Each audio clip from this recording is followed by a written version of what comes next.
Das Tonhallegebäude in Zürich am See wurde 1895 gebaut von zwei Wiener Architekten, Heinrich Helmer und Friedrich Fellner.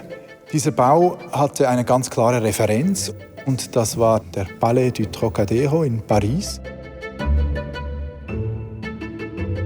1939 dann eine ganz neue Phase. Im Vorfeld der Landesausstellung war in der Stadt Zürich das Bedürfnis aufgekommen, ein Kongresshaus zu haben. Die Architekten waren Häfeli, Moser und Steiger. Die drei Architekten haben sich entschieden, ihr neues Gebäude gewissermaßen um diese alten Tonhallesäle herum zu entwickeln. Und auf der anderen Seite haben sie im großen Tonhallesaal die ganze Stimmung reduziert, so diese konkrete Architektur des 19. Jahrhunderts mit vielen Details und Aufgliederungen haben sie gewissermaßen zu einer Einheit zusammengefasst.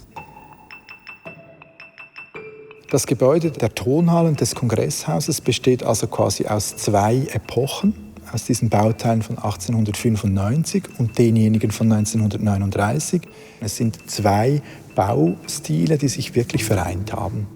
Uns war es wichtig, dass wir jetzt nicht ein Traumbild von 1895 wiederherstellen. Es gab viele Elemente, die man auch nicht mehr rekonstruieren wollte. Das war auch irgendwo eine Chance, weil wir den Saal eigentlich so haben wollten, dass man die Spuren von 1939, die Spuren der Zeit, immer noch sah. Die große Zielsetzung für die Denkmalpflege war ja wirklich immer, das Gebäude als Ganzes zu verstehen. Und von der Bauherrschaft kam ganz klar der Wunsch nach ein bisschen mehr Frische, mehr Glanz, wieder ein bisschen wie ein Neustart auch zu ermöglichen. Und wir haben uns dann gemeinsam im Projekt geeinigt, den großen Tonhallesaal wieder mehr in Richtung der Erscheinung von 1895 zu bewegen.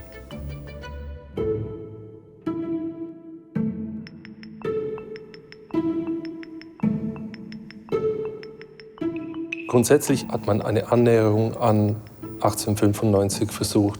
Zum Beispiel haben wir die übersprühten, 1939 zurückgenommenen Malereien, Dekorationsmalereien schrittweise wieder zurückgeführt. Das heißt, wir haben sie zuerst gereinigt und auch die Patina reduziert. Im Tonhallesaal hier musste die ganze Decke stabilisiert werden für die Erdbebensicherheit. Das war dann eine ganz enge Zusammenarbeit zwischen den Ingenieuren und den Restauratoren. Die Ingenieure, die hatten zuerst mal die Bohrungen einfach systematisch gesetzt in einem Muster, in einem festen geometrischen Muster. Und die Restauratoren haben dann gesagt, ja, aber wir müssten diese Befestigung ein bisschen nach links schieben und dann würde das weniger Zerstörung bedeuten. Und so hat man dann die konkreten Bohrstellen quasi einzeln festgelegt.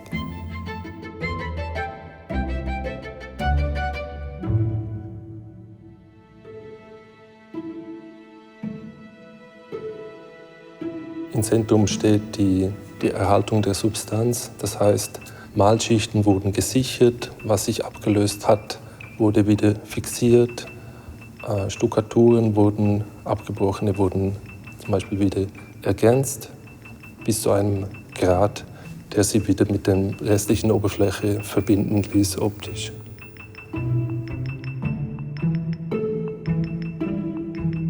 Und wenn ich heute durch den Saal gehe und vom Foyer oder von außen wieder in den Saal komme, empfinde ich auch nicht einen harten Bruch. Ich habe nicht das Gefühl, man wechselt jetzt die Epoche so eindeutig. Was man hauptsächlich wahrnimmt, ist immer noch eine Hauptfarbe des Saals mit Gold, also diese Zweifarbigkeit, die dann eben mit dem Sgraffito in den Teilen von 1939 korrespondiert, quasi invers korrespondiert. Und in diesem Sinne, finde ich auch, ist es gelungen, diesen Spagat wirklich bewältigen zu können.